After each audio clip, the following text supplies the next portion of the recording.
Seoul की रात असामान्य रूप से ठंडी थी।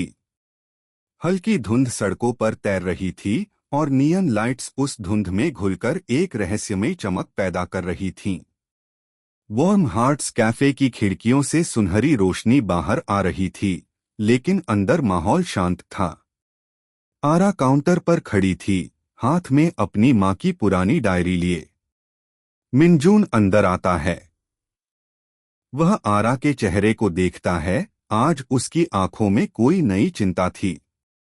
आरा धीरे से डायरी खोलती है और कहती है, यह कैफे सिर्फ सपना नहीं था।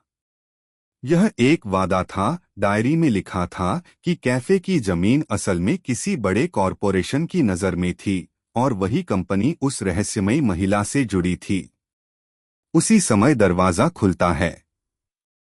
वही महिला अंदर आती है, इस बार बिना मुस्कान के। वह सच बताती है। वह मिनजून के पिता की कंपनी से जुड़ी हुई है।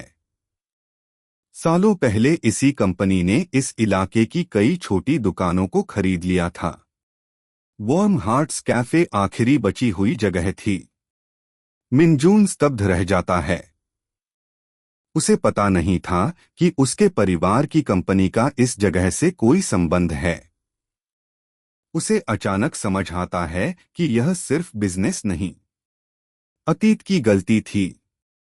महिला ठंडे स्वर में कहती है, अगर आप यह जगह छोड़ दें तो हम आपको बेहतर ऑफर देंगे।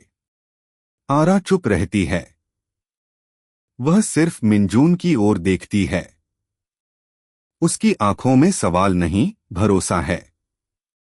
कुछ सेकंड का सन्नाटा। बाहर अचानक तेज बारिश शुरू हो जाती है, जैसे हर निर्णायक पल में मौसम उनका साथ देता हो।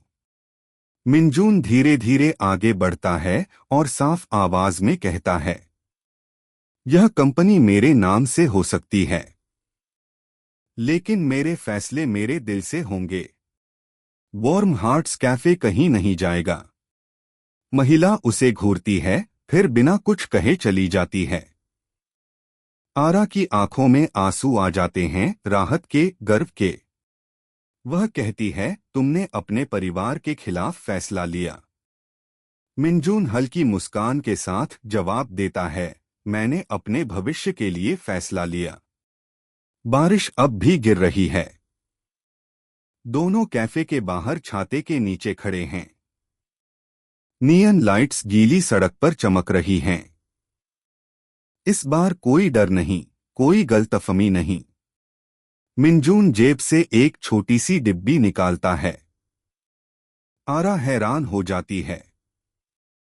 वह धीरे से कहता है, अगर लड़ाइयां साथ लड़नी हैं, तो क्या तुम मेरी जिंदगी भी साथ चलोगी?